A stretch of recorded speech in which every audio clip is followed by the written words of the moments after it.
안녕하십니까. 예민수의 경제 토크 시작합니다. 레몬리서치 김민수 대표님 오셨습니다. 어서 오십시오. 안녕하십니까. 반도체 부문 왔는가. 예, 그 주제인데요. 네. 날씨가 봄이 아니라 겨울이에요. 막 눈이 오고 막 추워지고 그죠. 네, 그래도 올 건 옵니다. 아, 그렇습니까? 자연의 섭리상, 음양의 법칙, 네. 양음의 조화. 네. 네, 그런 부분. 반도체는 뭐 말이 많았잖아요. 작년에도 모건 스탠리에서 그죠. 뭐 겨울이 온다 하다가 또 좀 있다가 보니까 겨울이 갔다 하고 뭐 난리가 났었는데 그죠. 네. 삼성전자가 어제 5% 오르고 그죠. 예, 오늘은 상승분을 또 좀 반납을 했는데 네. 이제 갑니까 반도체? 아, 이 얘기를 또 드리게 되면 또 이제 아이고 또 설레발 또 설레발. 예. 봄 설레발 뭐 또 여름 뭐 이런 것 예. 네. 그렇습니다. 그렇다고 하더라도 사이클은 언젠간 위축됐다가 다시 또 확장되는 게 자연의 법칙이죠. 오늘 그렇죠. 기와 도를 믿는 분위기로 가네요. 그렇죠. 네. 산업이 다 사이클이 있으니까 그죠. 그렇습니다. 네. 예, 사이클 얼마짜리 타세요? 네, 시클리컬. 예, 네. 예, 시클리컬. 예. 네. 그런 쪽으로 봤었을 때 요즘 이제 가장 또 많이 나오는 게 이제 두 가지 글로벌 IB에서도 의견이 분분하고 있습니다. 근데 첫 번째는 저희가 다 아는 모건 스탠리, 네. MS 네. 이쪽에서는 여전히 그 최근에 리포트까지 보게 되면은 여전히 반도체는 바닥은 아니다. 여전히 좀 묵직하다라는 네. 쪽에 대한 얘기가 나오고 있고, 그 나온 다음에 거의 한 달 뒤에 나왔던 다음 리포트가 CT 그러면서 나온 리포트입니다. 윈터 엔즈, 윈터 끝났다, 겨울 끝났다라는 쪽들입니다. 그러던 쪽에서 어떻게 맞느냐라는 쪽들은 이제 조금씩 더 확인해야 되겠지만, 그래도 좀 최근에 나오는 동향을 보게 되면 메모리 업황은 다른 거 없습니다. 그냥 디램 가격. 그렇죠. 가격만 보면 일단은 어느 정도 확인이 될 수 있겠다라는 그렇죠. 쪽들이고, 게다가 또 그를 선행하는 거는 주가라고 보는데, 주가가 일단 국내 업체들은 좀 이제 막 뭐 좀 변화가 나오나 그렇다고 하더라도 해외 쪽에서는 좀 다른 게, 저희가 보통 얘는 키옥시아 같은 경우는 이제 낸드 쪽에 그래도 저 막 올라오는 업체라고 볼 수 있는데, 키옥시아가 올해 들어서 거의 한 30% 올랐나? 그렇게 들을 겁니다. 예. 키옥시아 주가 잘 안 보니까 뭐 인텔은 보고 TSMC 보고 그렇죠. 네. 제가 그쪽까지는 커버하는데 또 그 좀 딥하게는 또 이런 분위기가 나오고 있고, 네. 또 하나 이제 디램 쪽의 메모리 쪽에서도 어떤 4위가 저희가 1위가 삼성전자, 2위가 하이닉스, 3위가 마이크론 테크놀로지, 4위 업체가 있습니다. 그게 나냐 테크놀로지라고. 나냐. 대만 쪽에서 그런 쪽에서 얘도 거의 한 50% 올랐습니다. 네, 그렇게 되면은 왜 이렇게 주가가 얘네들은 강한데 나머지는 약하냐라고 봤었을 때, 일단 뭐 벌써부터 좀 분위기는 좀 들어왔다고 봐야 되는데, 그게 이제 약간 모듈 쪽을 좀 더 강하게 키우는 쪽들은 주가가 그렇게 움직입니다. 그러니까 메모리 모듈 쪽의 흐름들이죠. 그러면 메모리 모듈을 공급하는 쪽들은 역시나 이제 가격들에 따라서 민감하게 바뀌는데, 지금 요즘에 최근에 이제 가격들이 좀 바뀌다 보니까 그러면 이제 보통 이제 그거를 메모리 모듈이 아니라 커머디티라고 얘기하거든요. 커머디티 쪽도 변화가 될 것이다라는 쪽들에 관심이 들어오다 보니까 삼성전자도, 그리고 또 그를 같이 추종하는 SK하이닉스도 조금 이제 분위기가 바뀔 가능성들, 이게 좀 나오고 있는 게 현실이 아니냐라는 쪽으로 바라보고 있고요.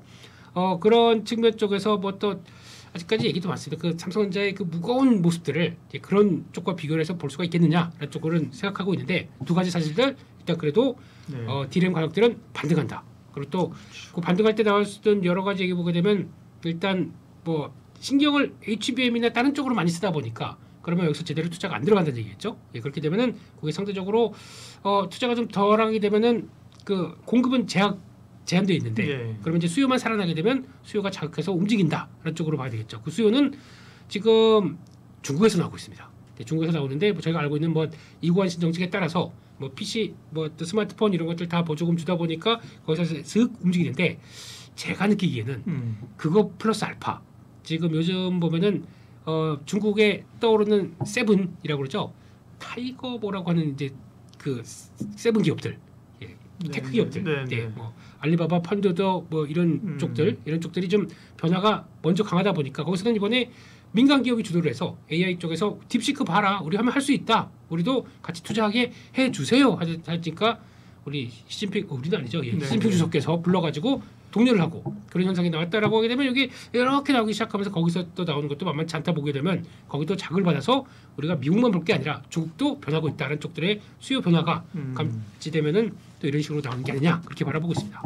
적어도 뭐 다시 겨울이 왔다라든지 뭐 하강 사이클로 접어들었다가 아니라 네. 뭐 바닥일까라는 논란이 있다는 것 자체만 해도 사실은 긍정적인 거죠, 그죠? 그렇죠. 네, 예. 그런 거고 중국에서의 수요가 또 늘어나고 있고 네. GTC 모멘텀도 있잖아요, 이번 주에. 예. 이제 GTC 모멘텀도 있는데 일단은 이제 시작은 이제 뭐 17일부터 네. 하기 시작해서 이번 주 내내 뭐 네. 얘기가 나온다고 하더라도 일단 가장 백미는 어디겠느냐라고 하게 되면 이제 젠슨왕 선생님이 직접 나와서 자 우리 엔비디아는 하고 이렇게 딱 얘기를 하면서 그때부터가 네. 이제 주목한다고 하게 되면 약간 주중반 이후라고 봐야 되겠죠.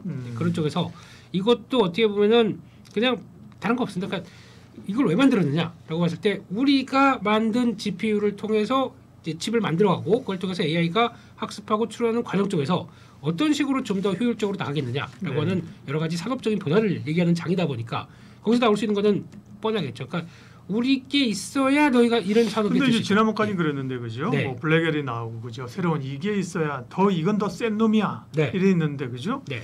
이번에 뭐 루빈 얘기가 이제 나올 거라고 하는데 네. 그렇죠? 네, 미스터 루빈.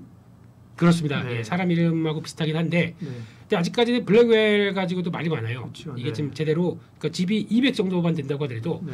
이게 발열 문제부터 뭐 설계가 어쩌고 그러면서 이게 출하가 제대로 되겠느냐라고 하다 보니까 거기에 이제 이상 없다라고 하는데 시장에서 이렇게 보고 있으면은 왠지 잘 못 들어가는 느낌이 나다 보니까 예, 그런 쪽에서 우려감은 있는데 그걸 또 어떻게 불식시키고 그러니까. 게다가 또 이번에 나온 얘기는 그러니까 루빈도 얘기는 하겠지만 그 GB 200이 그렇다고 되면 GB 300 뛰어넘어서 300까지도 벌써 한 6월 달이면은 빠르게 출하할 수 있을 것이다 이런 식으로 나올 거라고 또 얘기를 하고 있더라고요. 근데 문제는 뭐 네. 블랙웰이나 기존 제품을 발열이나 이런 재고 뭐 딜레이 없이 만드는 것도 중요하지만 시장에서 이제 아니 고가치 없어도 된대요. 이게 사실 뭐 좀 새로운 변화잖아요. 그렇죠. 네. 그게 이제 딥시크가 네. 깨버렸던 이런 그러니까요. 상황이 되다 보니까 근데 이게 지금 보면은 약간 축이 두 개가 같이 가는 것 같아요. 그러니까 네.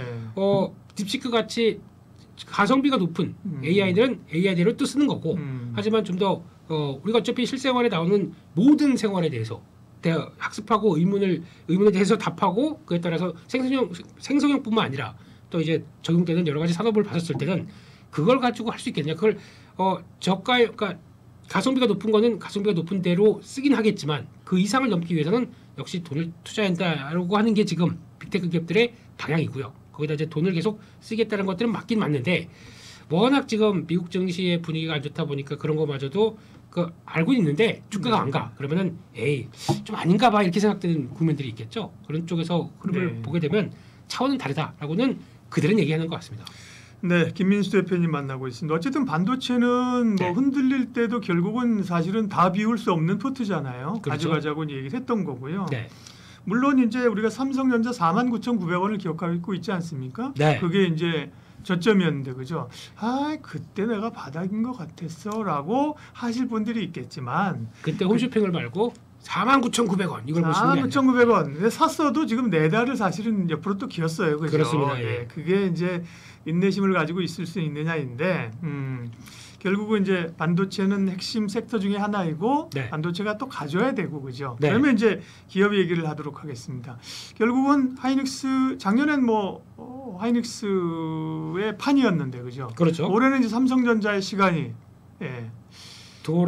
오는 건가요? 왔나요? 돌아온다고 또 이렇게 얘기를 하게 되면 또 이제 설레발? 설레발 플러스 네. 또 네가 얘기하면 블라블라블라 이렇게 나오는 네. 또 이제 댓글도 사랑입니다. 네. 그래서 그렇죠. 맞고 가야 되겠지만은 근데 중요한 거는 업황의 시그널이 나오기 시작하게 되면 주가는 움직이겠죠. 그런 관점으로 봐야 될 것 같고 그리고 또 그거를 바라보는 외국인들 입장 쪽에서는 일단 그동안 한 9월 달부터 주구장창 팔았습니다. 그러면 이제 벌써 6개월 넘어서 한 7, 8개월까지 이렇게 계속 들어왔던 모습들인데 그렇게 되면은 뭐 한국 시장이 실어서건 아니면 또 뭐가 어떻게 될 건가 데 삼성전자 중심으로 매도가 나왔다고 하게 되면 거기서 그대로 업황이 변하게 되면 당연히 이제 매수로 바뀔 거 아닙니까? 그렇게 되기 시작하게 되면 삼성전자 중심으로 변화가 들어갔을 때 그러니까 주가는 느리다고 하더라도 그러니까 채워드는 과정이 나오고 거기서 레벨업 시키는 과정이 나오게 되면 과거는 다를 것이다 라고 네. 하는 게 일단 맞다고 봐야 될 것 같고요. 게다가 일단 실적도 얘기를 많이 할 겁니다. 지금 작년 4분기 때 삼성전자가 와장창 실적이 조금 예상보다 못하다 보니까 거기서 특히 하이닉스한테 밀렸어. 이게 가장 많이 나왔던 얘기였죠. 그러다 보니까 거기서 좀 충격을 좀 받았었고 그러면 1분기까지도 역시나 실적에 대한 기대감이 그렇게 크지 않습니다. 그런데 잘 보시게 되면은 거의 1분기가 바닥이겠거니, 그러니까 올해 들어서 가장 낮은 수치겠거니라고 예상을 하다 보니까 1분기 실적 발표하고도 뭐 충격이라기보다는 여기가 저점이게 되면 거기서부터 턴하는 과정을 본다. 그러면은 시장의 관심은 이게 또 오히려 또 메모리 업계 같은 경우는 또 실적의 변화와 함께 주가의 바닥권은 미리 또 찍지 않습니까? 그리고 또 턴을 하는 과정을 보게 되면 조금 더 나은 분위기가 나지 않을까라고 조심스럽게 얘기를 하고 있는 상황들이라고 봐야 되겠죠. 네. 네. 그러면 삼전이 오를 여지가 더 많은가, SK 하이닉스가 오를 여지가 많은가를, 하이닉스는 요즘 사실 좀 쉬고 있는데, 그죠? 근데 네. 사실 디램 좋아지고 HBM 쪽도 뭐 사실 수요가 주는 건 아니잖아요. 그렇죠. 그러면 사실 하이닉스도 또 좀 갈 수 있는 여력은 되지 않을까요? 네. 근데 제가 이제 본 거는 네. PBR로 보면 지난번에 이제 SK 하이닉스는 이제 한 2배 갔잖아요, 그죠? 그렇죠. 네. 지금은 1.92배고 네. 삼성전자를 예를 들면 한 0.9배입니다. 지금 0.9배인데요. 이제 한 1.1배까지만 봐주니까 64,000원 정도 나오는 것 같아요. 네. 그러면 하이닉스는 지금 사실은 2배 가까이 와 있는 거고죠. 네. 네. 그렇게 보면 뭐 PBR 이런 거로 보면 삼성전자가 조금 더 오를 여지는 있어 보이긴 하는데. 그렇습니다. 제가 보통 밸류 메리트를 따진다 그러면 PBR 기준으로 많이 찾아볼 거 아닙니까? 네, 네, 그렇죠. 그럼 거기서 기반을 해서 야, 삼성전자 PBR 뭐 0.8배 이 정도는 너무한 거 아니야? 네. 이쪽으로 많이 해석을 했었다고 하더라도 이 아이디어를 가지고 그대로 만약에 작년부터 끌고 왔었다. 그러면 삼성전자는 계속 샀었겠지만 수익이 안 나는 상황이었고 네. SK하이닉스는 물론 크게 움직였다가 다시 좀 조정받았다가 또 다시 움직이는. 그러니까 플레이는 충분히 됐다고 하게 되면 고 PBR을 살 것이냐 저 PBR을 살 것이냐 그 차이는 좀 있다고 봐야 될 것 같습니다. 그러니까 네. 모아간다는 거는 저 PBR 쪽에서 계속 모아간다고 하더라도 일단 성과가 나오는 거는 좀 묵직하게 있다가 나중에 한꺼번에 나올 거 아닙니까? 그런 쪽을 봤었을 때 단순하게 PBR로 계산을 해서 업황과 함께 보는 거는 또 그렇게 썩 맞지 않은. 그러니까 PBR과 PR을 개념들이 다르지 않습니까? 그렇죠. 네, 자산 가치와 그리고 또 실적의 개선되는 속도와 흐름들을 보게 되면 또 차이가 있기 때문에 단순하게 PBR로 보면서 모든 걸 계산 시클리컬 업종을 과거에는 많이 그랬었습니다. 네. PBR 기준에 따라서 움직였는데 한 2000 그 코로나19 이후부터 나오는 섹터들의 동향을 보게 되면 너무 여기 몰입해서 봤다가는 우리 또 중심은 잡긴 잡겠지만은 네. 예, 그게 주가에 어떤 큰 영향을 미친다기보다는 오히려 실적 변화가 더 강하게 나오는 것들을 더 챙기는 게 맞지 않느냐. 그럼 삼성전자를 살까요? 하이닉스를 살까요? 그게 가장 큰 문제입니다. 지금부터는요. 네. 그렇게 봤었을 때 네. 좀 치사하고 비열한 전략이지만 네. 이왕이면 같이. 같이. 네. 근데 제가 기준은 저는 그러니까 하이닉스만 계속 플레이를 하다가 네. 이렇게 돌아오기 시작하겠다 그러니까 7대3 하이닉스를 나눠서 삼성전자를 편입시켜서 그렇게 가져가는 게 가장 낫지 않을까. 하이닉스 100을 가지고 있었다면 그렇습니다. 그렇죠? 거기서 일부를 좀 빼서 70, 네. 삼성전자 30. 그렇게 네. 두 트랙으로 네. 양방으로. 네. 네.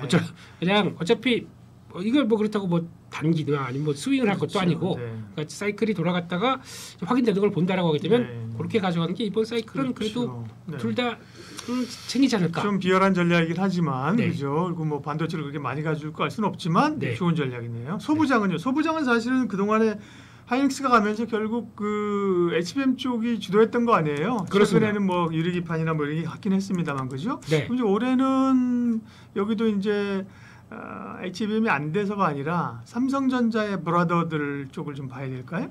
그런 얘기가 많이 나오죠. 네. 그러니까 일단은 그러면 이제 저희가 먼저 챙겨보는 게 과거 얘기까지 하게 되면 HBM 예. 종목들 같은 경우는 일단 그랬습니다. 저희가 HBM 하게 되면 한미반도체만 봤었죠. 그렇죠. 네, 한미반도체가 거의 독점적으로 음. 본딩 쪽은 다 내 거야라고 하면서 움직였다가 거기서 이제 변화가 나오기 시작하는 게 한화비전 갑자기 떡 나오기 시작하면서 퀼테스트 계속 해오다가 이번에 15대인가 뭐 20대인가까지 이제 들어가기 시작하는 공시가 나왔습니다. 네, 그렇게 나오기 시작하다 보니까 일단 여기서 시작에 있는 반응들은 한미반도체는 실적 좋아지는 거 확인됐습니다. 벌써 이제 드라마틱하게 쫙 올라오는 거 확인되는데 EPS 성장은 알겠는데 거기다가 멀티플이라고 하죠. 멀티플이 과거에는 얘가 독점이니까 얘가 다 할 테니까 라고 하게 되면 멀티플을 이만큼 줬습니다.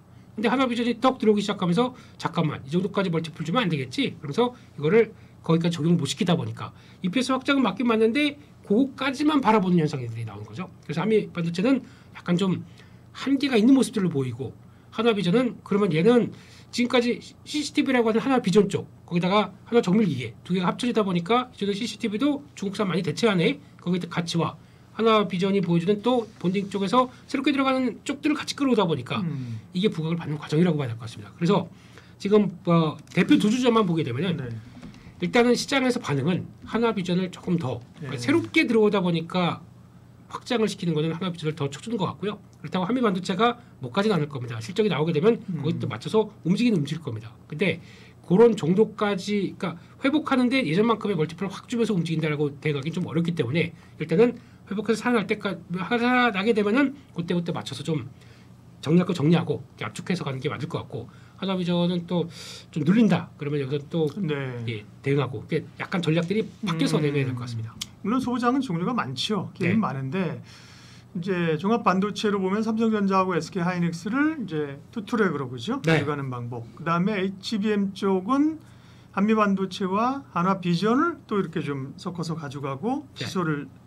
시소 전략 뭐라 그러죠? 바벨 전략으로. 네. 네네. 게다가 네. 그러니까 HBM 같은 경우는 이제 그런 게 나올 것 같아요. 올해부터는. 네. 그러니까 그러니까 지금까지 열심히 개발한다 그랬는데 개발해서 성과가 나오기 시작합니다. 그래서 이제 납품하기 시작합니다. 그러면 그게 수주 얼마씩 들어간다 이렇게 그 공시나 변화가 보일 때마다 네. 레벨업이 툭툭 들어오는 종목들이 나올 것 같아요. 뭐가 들어요? 레벨업. 레벨업. 네. 나 혼자만 레벨업.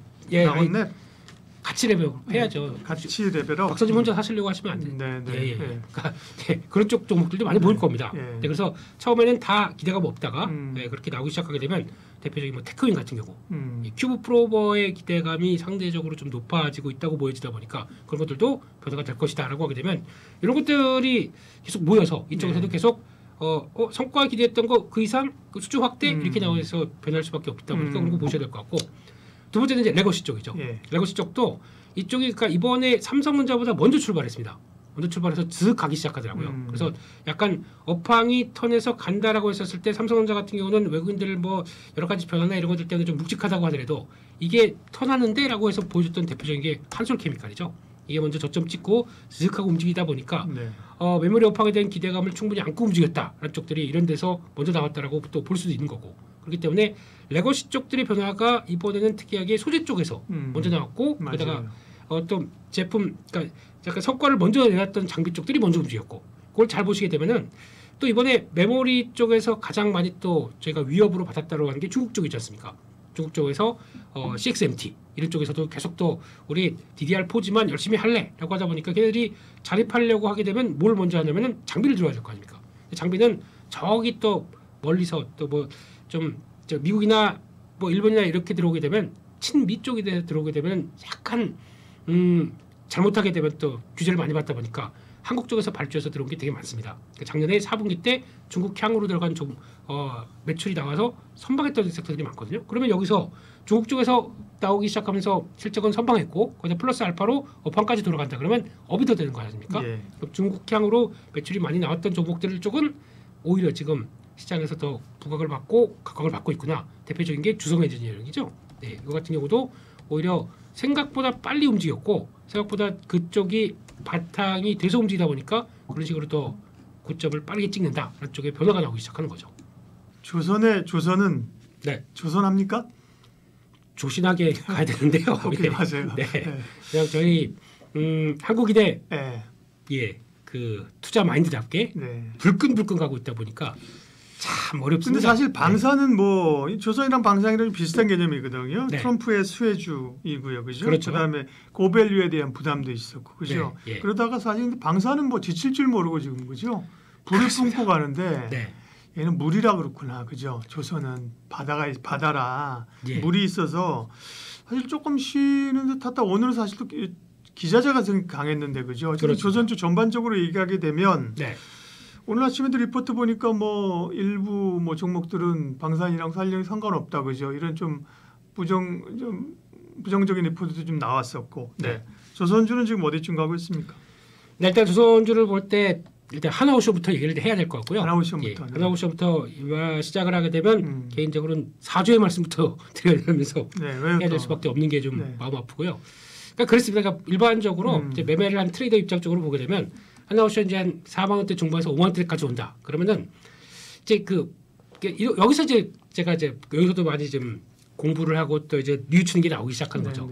밸류에 대한 부담이 나오기 시작합니다. 그렇죠. 네, 그렇게 되면은 상대적으로 그때 기준으로 PBR 한 4배까지 4배 이상까지 들어오고 있고 그러면 거기다가 실적은 생각보다 보여준 게 별로 없어요.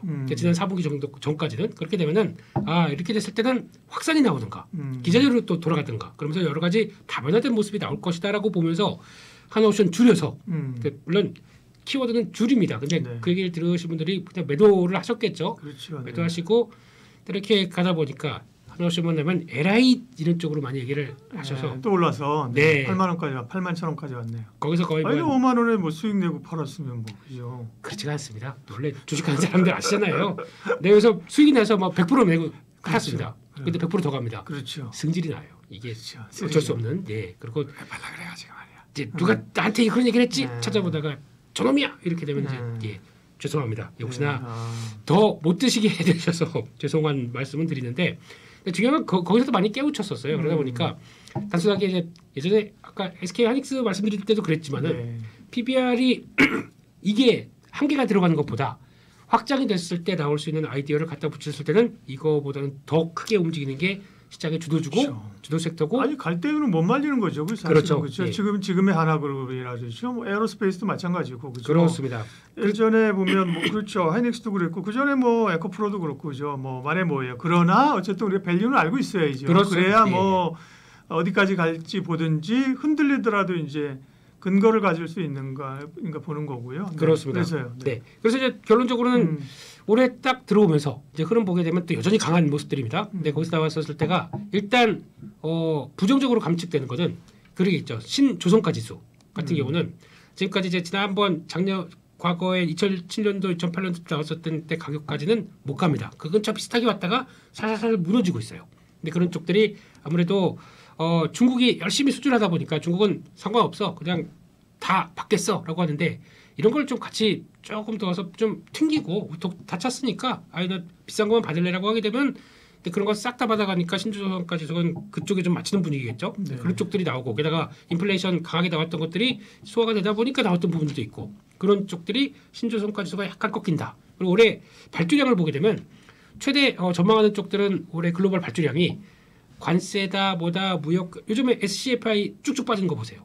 컨테이너선 운임지수는 앞으로 이제 무역이 위축될 것이다라고 하다 보니까 빠지고 거기에 영향을 받다 보니까 우리 글로벌 발주량은 한 60%까지 줄일 수 있다. 뭐 이런 식으로 좀 공격적인 부정적인 얘기들이 나오기 시작하죠. 네. 그런데 왜 조선주도 안 빠질까요? 이게 좀 핵심인 거고 그런 쪽을 봤었을 때 일단 특수한 뭔가 플러스 알파가 더 작용했다고 봐야 되겠죠. 실적 기조는 어차피 지금 이렇게 나온다고 하더라도 2, 3년간은 변화가 없습니다. 기존에 받았던 수준을 가지고 실적을 밖에 나오게 되다 보니까 큰 이상은 없는데 조선 쪽은 실적이 나올 때보다 나오기 전에 이렇게 턴할 때가 더 많이 움직이지 않습니까? 그게 움직였다고 하게 되면 그 플러스 알파로 업되는 것들은 이제 그 약간 북미 쪽 그러니까 트럼프 행정부의 입장과 그걸 대변하는 조선사회들의 입장 이렇게 생각하겠죠. 그 첫 번째가 방산이고 뭐 군함 MRO 쪽이고 그리고 또 두 번째가 LNG 쪽이고 세 번째가 국가 선단이라고 또 만들 거로 보여지고 있는데 거기서 중요하게 한국이 조선업체들이 참여할 걸로 보여지고 있고 그런 쪽인데 솔직히 그런 얘기도 많아요. 그 방산 MRO 쪽들이 들어간다고 하더라도 이게 제가 공개를 할 수 없는 것들이죠. 그거는 야 여기 뭐 들어가고 우리 군함에 뭐 들어가다 보니까 요거는 단가가 얼마고 얼마 부품 들어가게 되면 수익성 얼마큼 이게 확인이 안 되다 보니까 제가 알고 있듯이 와 저거만 북미 쪽에서 이거만 잡게 되면은 와 우리도 미국 군함들을 그 AM 그래서 애프터 서비스 마켓에서도 충분히 수리하고 할 수 있겠어라고 하는 쪽이 나온다고 하더라도 수익성에 대해서 아직 모르고 있어요. 그런 쪽이다 보니까 그런데 그냥 프리미엄이죠. 우리 최대 미국 군함들 우리 딜링하고 있어. 그런 쪽들이 약간 프리미엄으로 붙는 과정이 맞는 것 같습니다만 아직 잘 모르겠습니다. 그 얼만큼 수익성이 나올지는. 네. 네, 그럼에도 불구하고 지금은 일단 스토리가 맞다. 그런 쪽들도 같이 나오다 보니까 플러스 알파가 더 작용한다고 보는 단계라고는 봐야 될 것 같고요. 처음엔 다 같이 가던 국면이었죠, 그죠? 특별히 이제 조선주 업황 좋다. 그 다음에 군함 쪽 MRO 이런 거는 현대중공업하고 하나오션이었잖아요. 그죠? 그렇습니다. 쭉 가다가 뭐 꽤 올랐으니까 네. 그 다음에 조금 조정을 받으면서 이제 또 새로운 스토리로 어쨌든 하나오션 또 못 갔던 삼성중공업 그죠? 네. 수주 모멘텀으로 이제 가는 거고 그밖에 뭐 피팅 이런 건 좀 이따 얘기하고 뭐 엔진 이렇죠, 그죠? 네. 네. 역시나 이번에도 보면 이제 조선주보자는 기자재가 확실히 갈 때는 그죠. 물론 빠질 땐 또 많이 빠지지만 그죠. 그렇습니다. 예. 올라갈 땐 상당히 탄력이 있다는 게 좀 증명이 된 것 같아요, 그죠? 맞습니다. 그러니까 네. 지금부터는 그러니까 같은 주가로 봤을 때는 그러니까요.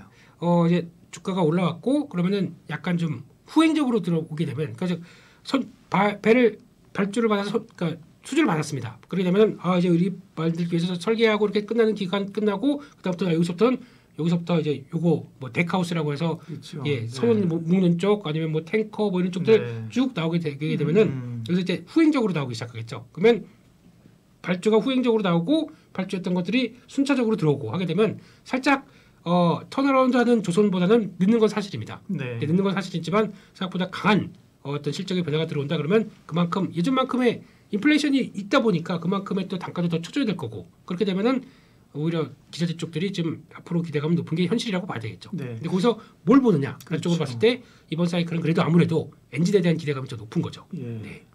엔진은 그러면 이제 HD 현대 마린 엔진, 한화 엔진 이런 거죠? 그렇습니다. 한화 엔진 오늘도 강했네. 예. 네, 그런 쪽들이 강할 수밖에 없는 게 예.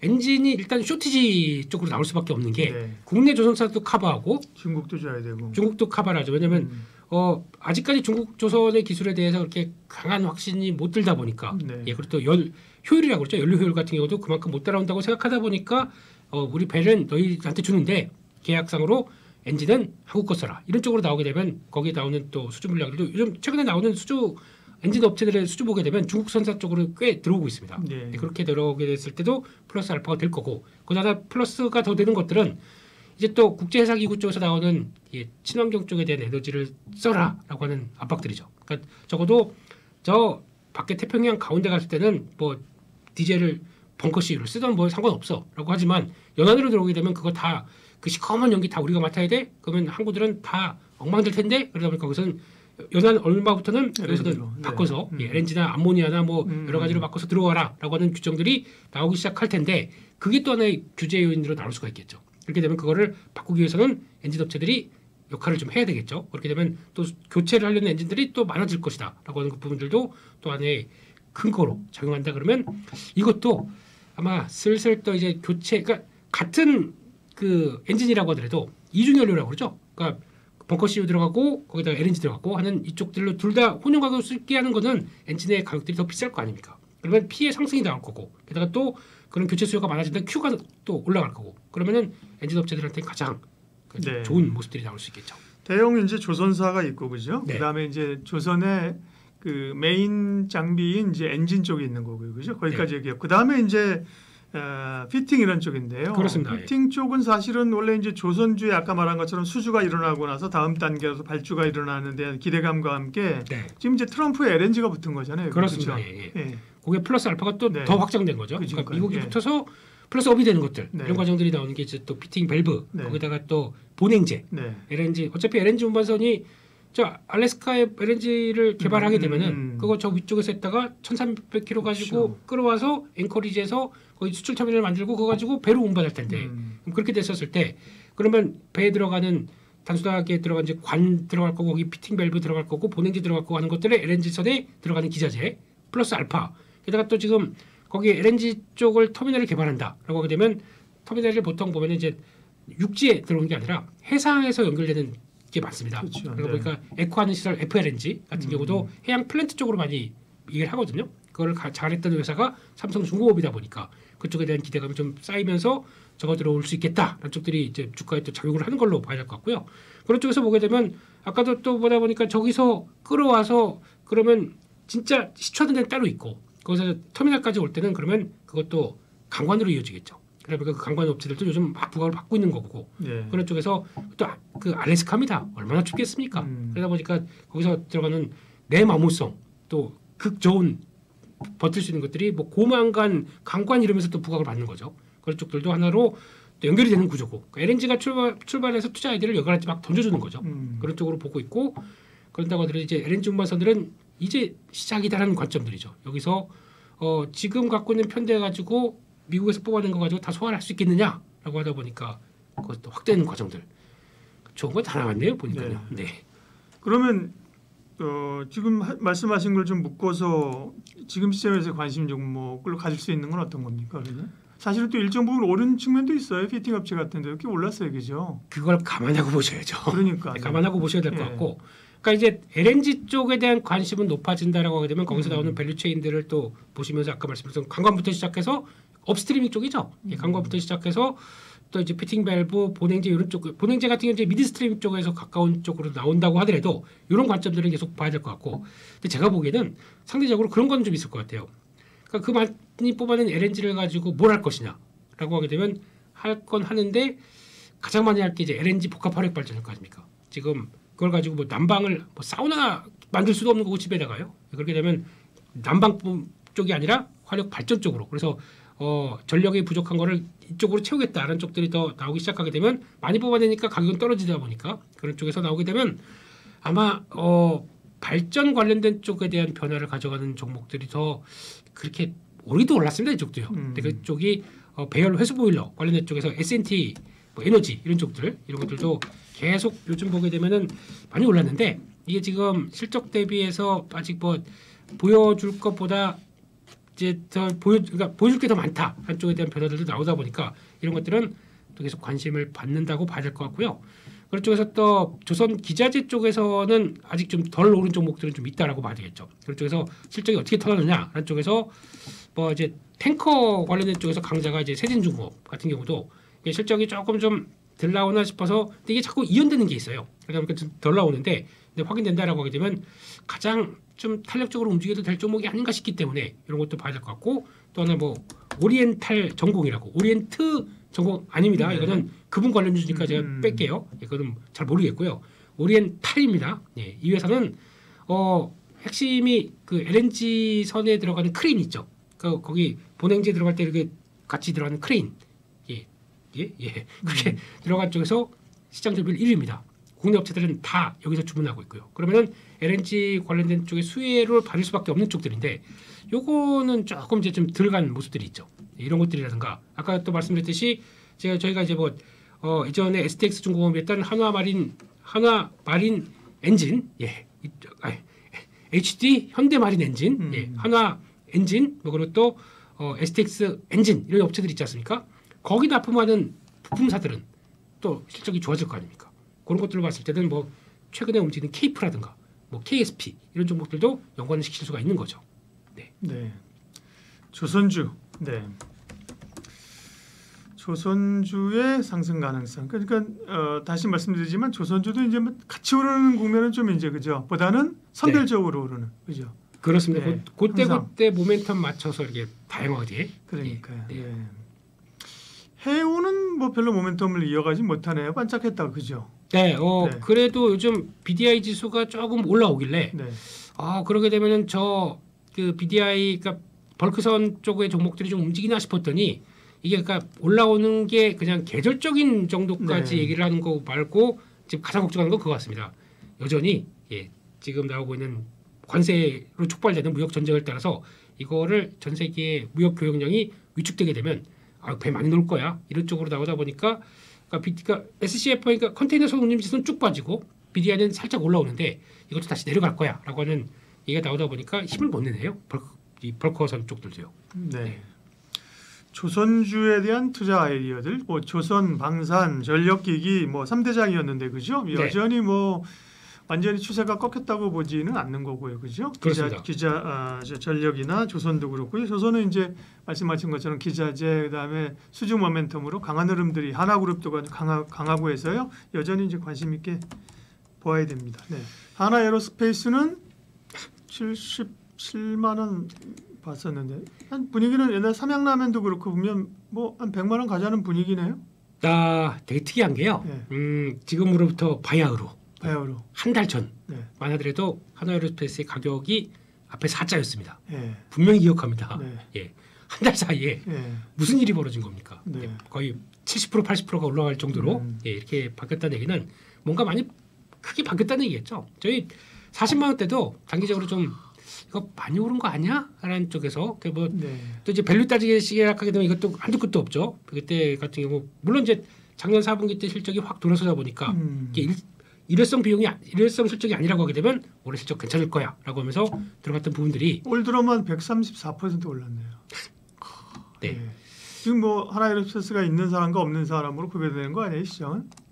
더 정확하게는 한화가 있느냐 없느냐에 따라서 그러니까요. 한화 쪽이 있느냐 없느냐에 따라서 화나 안 화나. 진짜 화가 나는지 안 나는지. 네. 네. 그게 한화가 가른. 요즘 보니까 김승현 회장님 네. 요즘 저 무슨 전략 회의하고 딱 나오던데 표정이 좋아요? 눈 딱 열고 담배를 물고 딱 이렇게 나오시더라고요. 그 건물에서 나오시는데 그 초반에 그렇게 사진이 그렇게 찍혔더라고요. 볼 거 있나? 뭐 이러면서 뭐 이렇게 딱 그런 정도의 좀 분위기가 바뀌어 있는. 네. 조선과 방산 이 기계 쪽들이 시대의 시류에 맞게 되면 이렇게 바뀌는구나. 그런 쪽들이 나오는데, 근데 논리는 있습니다. 논리는 있고 지금 끌어가는 그 스토리가 생각보다 맞느냐 안 맞느냐로 보게 되면 맞다라고 하면 주가가 이렇게 움직이고 거기에 따라서 특히 이제 비교할 만한 대상들이 나올 거 아닙니까? 글로벌 기업들이. 근데 지금 대표적으로 이제 라인메탈이라고 하는 지금 유럽의 방산 업체들이 그럼 요즘에 급등하기 시작하는 것들이 한 달 가까이 나오다 보니까 거기서 영향을 맞춰서 그럼 한국은 하나에로스페이스 이렇게 나오기 시작하는데 일단 내용은 그거죠. 지금 이렇게 나오는 상황 쪽에서 미국이 자꾸 니네 방위비 올려라 우리 못 도와준다라는 쪽들을 계속 겪다 보니까 이러고 가다간 미국만 보고 있다간 우리 다 죽겠다 싶게 되면 바이 유로피안 우리가 우리 거 사서 우리가 방산 쪽 만들어 놓자라고 하는 쪽으로 돌아가는데 그러다 보니까 이제 유럽 같은 경우는 한번 이제 EU가 이제 결성되고 거기서 나왔던 이제 재정 비율 이걸 얼마까지 맞추라고 하는 재정 비율을 방산 쪽은 예외로 시켜버립니다. 네. 그러면서 돈을 이제 투자를 해서 이쪽을 만들어 놓자라고 해서 가장 신난 쪽들은 프랑스죠. 글로벌 무기 3위입니다. 수출하는 쪽이. 그러다 보니까 프랑스는 게다가 또 핵 보유국이고 우리가 핵 우산을 만들어 놓게라고 하는 또 흐름들이 나오다 보니까 신났죠. 하지만 그게 현실은 아닙니다.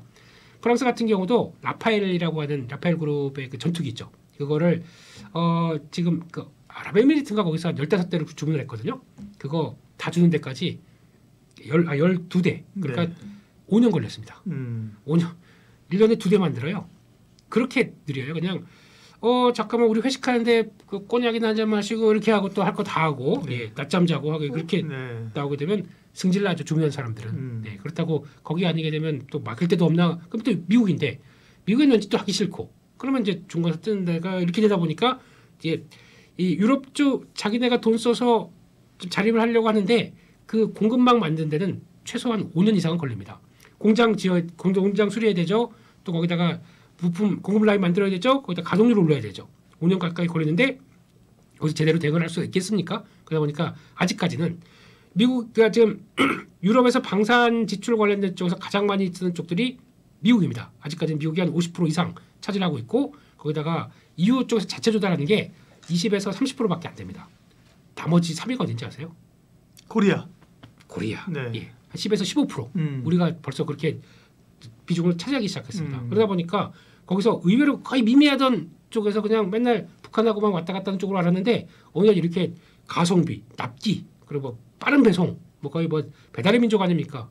배송 이런 쪽들의 강점을 갖다 보니까 이게 나오는 것들을 이해가 되기 시작하죠. 근데 더 중요한 거는 이렇게 쭉 보다 보니까 저희가 이번에 최근에 한화에로스페이스 같은 경우도 거점 기지를 루마니아로 또 이제 폴란드로 이렇게 나오기 시작하게 되면 지금 현대로템도 폴란드에 또 공장 짓는 현지화로 만든다고 하지 않습니까? 그렇게 되면은 이들이 얘기하는 우리 유럽에서 바이 유로피안 그러니까 영내에서 뭘 사자, 영내에서 만들자라고 하는데 이게 거기 가서 공장이 있게 되면 거기서 나가는 겁니다. 그런 쪽으로 나가게 되면은 이거 규정에 맞는 거죠. 그러면은 저희는 거기 갔다가 자 다음에는 루마니아 들어오시고 그다음에 또 자 슬로바키아 오시고 그러면서 또 무기를 확대할 수는 딱 좋은 근거가 되겠죠. 현지화는 되게 중요한 단서입니다. 그러다 보니까 그게 방산의 영역을 확장시켰던 가장 스토리가 아닌가라고 생각하고 있고 또 그동안 또 뭐 독일은 아직 많이 쳐졌지만 뭐 프랑스 같은 경우도 무기를 이제 우리 거 우리가 만들래라고 하는데 그러면 그동안에 딴 뭐 중동에서는 무기 살려고 딱 봤더니 우리 걸로 바빠요. 그러면은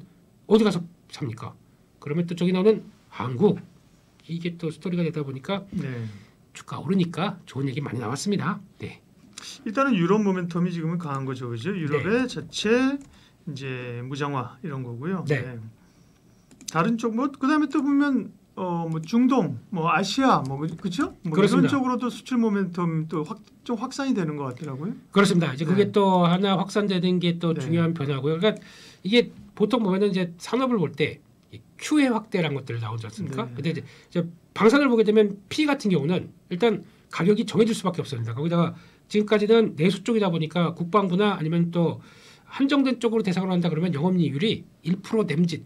야, 나라를 대상으로 또 저 애국심이 없어 이렇게 돼버릴 거 아닙니까? 나라를 대상으로 장사할래? 라고 하는 쪽에서 이게 수출로 나가기 시작한다 그러면 P는 이번에서 보셔서 아시겠지만은 막 받아도 되지 않습니까? 어느 정도 좀 용인이 되지 않습니까? 그러다 보니까 방산 업체들의 영업이익률이 막 2자릿수로 올라갑니다. 이런 근거가 나올 수 있는 게 P였다. 근데 거기다가 Q 같은 경우는 아까 이제 유럽도 침투하고 거기다가 중동도 들어오고 동남아 쪽도 들어서 넓혀지기 시작한다 그러면은 새로운 산업의 확장이 내려오다 보니까 이게 이런 식으로 시장에서 빠르고 강하게 성장이 들어온 배경이 아니었나 싶은데요. 네, 그렇습니다. 네, 배 아픕니다. 예. 방산주 어쨌든 뭐 제일 흔들리지 않고 가는 게 방산주 조금 흔들림이 있긴 있었구나, 그죠? 네, 있었는데 어쨌든 견조한 섹터인데 몇 가지 이제 방산주를 둘러싼 우호한 환경을 살펴봤고 다음은 이제 몇 가지 부담 요인들을 보면서 실제로 해석을 해보죠. 일단은 밸류, 공매도, 변동성 이런 걸 거란 말이에요, 그죠? 일단 밸류로 보면 어떤가요? 네. 앞으로 이게 숙제일 것 같습니다. 같이 하나에어스페이스도 올라갈 때마다 이제 이 정도 밸류 줘도 돼라고 하는 부분들. 지금 현재 하나에어스페이스 올라서 시총이 거의 한 35조 가까이 됐습니다. 8위까지 그죠? 치고 올라. 네이버 찍혔잖아요, 시총이. 예, 네이버보다 하나에어스페이스 뭐 이런 쪽으로 나오고 있죠. 거기다가 또 그때 밸류를 또 확장할 때 나올 수 있는 게 잠깐 우리 이름에 에어로가 들어갔어. 우주항공도 우리가 우주항공청에서 만약에 돈이 나와서 그러면 일단 원청회사라고 그러죠. 들어와서 나눠줄 때 누가 하겠니? 한국항공우주 아니면 우리 민간 쪽에서는 우리가 달 텐데 라고 해서 밸류가 또 올라간 것도 있습니다. 방산 빼고도. 그러다 보니까 지금 현재 PBR이 10배입니다. 네, 35조까지 PBR 10배. 방산주를 PBR 10배로 봤을 때가 이 기준으로 보게 되면 한국 기업들 보는 입장에서 말이 되냐? PBR 10배가. 당연히 고평까지 버블이지라고 하는데 아까 말씀드렸던 라인메탈 같은 경우는 선행 PR로 보게 되면 지금 35배 정도쯤 되고 PBR도 15배인가 이렇게 된다고 하더라고요. 그것도 많이 오르다 보니까 그럼에도 불구하고 빠진 흐름들이 아니다. 그러면은 상대적으로 거기랑 비교하기 시작하는 거죠. 비교하는 사정은 많이 다르다고 하더라도 잠깐만 우리도 유럽 비중이 한 15%까지 나오는데 거기서 확장되게 되면 그 정도까지 줄 수 있어라고 하는 근거는 마련할 수 있겠지만 밸류가 싼 건 아닙니다. 그렇기 때문에 이런 걸 보고 한 2주 뒤에 이제 공매도가 시행이 됐을 때 과연 이제 숏플레이, 그러니까 그 섹터 안에서도 롱숏이 들어올 거고 또 섹터 간에서도 롱숏이 들어올 텐데 숏을 바라보는 입장 쪽에서 과연 이거를 인정을 하고 들어올 수 있겠느냐, 이거는 또 다른 문제겠죠. 그래서 변동성은 커질 수 있겠다는 것은 염두를 하고 보시는 게 맞지 않나 그렇게 생각을 하고 있습니다. 가장 대표적으로 많이 오른 섹터니까 그러면 이제 공매도가 재개되면 좀 나올 수 있다는 말씀이신 거죠? 가능성이 높다고 봐야 되겠죠. 근데 그렇게 그러니까 무조건 들어가게 되면 숏플레이 때문에 우르르 빠져라고 보시는 게 아니라 그렇게 나온 그럼 유럽은 뭐 공매도가 없습니까 지금? 거기도 롱숏이 다 있을 텐데 그 숏이 지금 접근을 못 하고 있어요. 그렇다는 얘기는 워낙 추세가 강하고 이쪽이 클 거니까 거기다 또 돈도 뭐 GDP 부담률에 상관없이 방위 막 쓴다고 하니까. 그러면 그건 확장되는 과정이죠. 그런 쪽으로 봤을 때 똑같이 이게 많이 올랐기 때문에 단순하게 숏플레이가 들어온다라고 보시는 게 아니라 그때 같은 경우도 그러면 롱숏이 있다 보니까 이 가격이라도 유럽 업체랑 따라오게 되면 롱으로 먼저 살 세력도 있을 거 아닙니까? 그럼 롱으로 먼저 들어가자. 그렇게 되면 주가 먼저 강할 수 있겠죠. 그랬다가 갔다가 또 빠지게 되면 거기서는 그러면 이건 너무 심했네. 그럼 거기서 숏이 들어올 거 아닙니까? 그런 관점적으로 보시는 게 더 맞지 않을까 싶기 때문에 이거는 변동성이 커질 거다. 근데 나는 개인의 입장으로 봤을 때 지금 개인도 이제 공매도 할 수 있지 않습니까? 들어갔는데 이거 다 공매도 그렇다고 다 공매도 플레이를 어떻게 해 이거를? 그러니까 정확하게는 또 그런 것도 할 수 있습니다. 그러니까 주식 선물을 통해서 선물 매도를 통해서도 성과를 낼 수 있는데 그게 어렵다 보니까 이런 것들을 본다 그러면 아무래도 숏플레이가 좀 어렵겠죠. 그런 쪽으로 본다고 하더라도 그러면 나는 변동성이 커졌을 때 쭉 빠졌을 때 대응하겠다라고 하는 이런 자리를 만들어가는 게 더 중요하겠죠. 그러니까 좀 어정쩡한 자리에서 사지 말자. 변동성이 커지게 되면은 그렇게 되면 이상한 자리에서 손절하고 이상한 자리에서 추격 매수하고 그럴 수밖에 없기 때문에 많이 오른 종목들에 대한 대응 자세를 딱 갖추면서 보셔야 되는 게 맞지 않나 싶습니다. 네. 방사주의 얘기를 하고 있습니다. 그러니까 차분 사실은 올라갈 때 좀 강한 측면이 있죠. 이게 뭐 반도체처럼 그죠? 네. 반도체가 뭐 어제 삼성전자가 5% 올라했습니다만 이례적인 거고 그죠? 그렇죠. 하이닉스, 삼성전자가 뭐 강해도 한 2% 그죠? 네. 뭐 밀려도 뭐 2, 3% 이렇게 가는 건데 방산주 사실 오를 때 세게 오르잖아요. 네. 한화 뭐 시스템 같은 경우 어제 10% 오르지 않았나요? 뭐 로템도 최근에 하루 오르면 10%, 10몇 프로 올라버리고 그죠? 네. 에어로스페이스도 오르면 막 7% 올라버리고 그러다 보니까 사실은 한번 밀리게 되면 오늘 항공우주가 10% 밀렸네 그죠? 이런 변동성이 나오는 거라. 그렇죠. 이거는 어떻게 이거를 이겨야 돼요? 그것도 한국항공우주도 오늘 왜 하락했는지 얘기도 없고요. 네. 네. 아침 같은 경우도 괜찮았습니다. 이거 정확하게 빠진 게 한 11시쯤부터인가? 그때부터 네. 뭐 갑자기 수급이 확 바뀌더라고요. 그래서 프로그램 매도까지 가시다 보니까 주르륵 빠지던데 많이 오르게 되면 그 고점에서 더 가는 종목도 있겠지만 또 약간 부담이 되면 이렇게 나오는데 기준을 또 저희가 정할 수가 없지 않습니까? 네. 왜라고 하게 되면 왜라고 또 얘기도 못하는 거고 그냥 많이 올라서 그러면 이럴 수밖에 없는 거고요. 그렇기 때문에 이런 변동성이 더 커질 수가 있는 걸 좀 대비를 해야 되는데 그러면 내가 따라가는 쪽으로 왔는데 비싼데 고점에서 이상한 신호가 나온다 그러면 바로 정리하고 또 볼 수 있는 자세라든가 이렇게 대응력이 좀 필요하겠죠. 네. 이게 더 중요한 시점인 것 같습니다. 워낙 뭐 하나그룹주는 조선 방산 쪽에서 지금 강력하고요. 하나에어로스페이스, 하나시스템 그죠? 네. 다만 이제 방산 쪽은 하나만 독주하는 건 아니고 현대로템, LIG 넥스원 그죠? 이런 네. 기업들도 꽤 견조하게 대등해서 올라와요, 그죠? 그렇습니다. 네. 그리고 되게 특이한 게 네. 저희가 예전에 보게 되면 공부할 때 보게 되면 종목 중에서 현대위아 네. 그것도 방산주를 알고 있습니다. 거기 들어가는 뭐더라 찝차인가요? 뭐 이렇게 들어가면서 그 납품하는 것들도 현대위아가 있고 네. 전혀 안 올라요. 그러니까 자동차 부품주로 생각을 하면서 그쪽으로 바라보게 되면 또 전혀 안 오릅니다. 그러니까 이런 방산주 쪽에서도 거기 맞게 또 상대적으로 풍산 같은 경우 있지 않습니까? 네. 구리가 올라갑니다. 거기다가 탄약 같은 경우는 소모품이에요. 그렇게 되면 이것도 소모품이고 그렇게 되면 더 많이 쓸 수 있겠네라고 하는데 이런 것도 안 갑니다. 그렇게 뭐 오르긴 올랐는데 뭐 방산주 움직이듯이 크게도 못 갑니다. 근데 그렇다는 얘기는 스토리가 좀 맞아줘야 돼요. 고퍼를 받을 수 있을 만한 스토리가 맞아주는 종목들이 더 세다라고 인정을 할 수밖에 없는 거죠. 그렇다고 현대위아 이제부터 출발이야 그래서 사놨다가 안 가게 되면 이건 또 자동차 밸류를 받는구나 이렇게 생각할 수밖에 없는 거죠. 그렇습니다. 근데 밸류 부담에서 이제 팔거나 그냥 쳐다보고 있던 사람은 계속 오르니까. 그게 문제죠. 그래서 네. 전략은 네. 좀 치사하지만 치사한 전략. 그냥 트레이더 입장 쪽으로 네. 수급 이렇게 딱 보면서 네. 그리고 아침에 보면은 보통 9시 반부터 딱 잡히지 않습니까? 그럼 수급이 들어와 있어요. 오늘 이쪽이 좀 강할 것 같다 그러면은 들어갑니다. 따라 들어갑니다. 높아도. 근데 요즘 트레이더들 사이에서 얘기 많이 하는 게 대형주 단타치기. 잘 실패 안 합니다. 왜냐하면 워낙 이쪽에서 큰 자금들 많이 있고 그렇다고 중소형주 쪽으로 옛날엔 그랬잖아요. 섹터가 움직이게 되면 2등주, 3등주가 더 탄력은 나중에 크게 갖지 않습니까? 네. 좀 안 그렇습니다. 그냥 대형주 있어야 됩니다. 그러니까 거기 보고 있다가 한 1박 2일 코스로 해서 뭐 한 7%, 10% 나오게 되면 바로 자르고 더 이상 가는 건 몰라. 그러고 있다가 조정 나오거나 그 단기 이평선 맞았을 때 또 들어갔다가 수급 들어오나 이렇게 보고 괜찮네. 그러면 또 2박 3일 갔다 또 때리고. 근데 여기서 맹점은 이상하다 그러면 나와야 됩니다.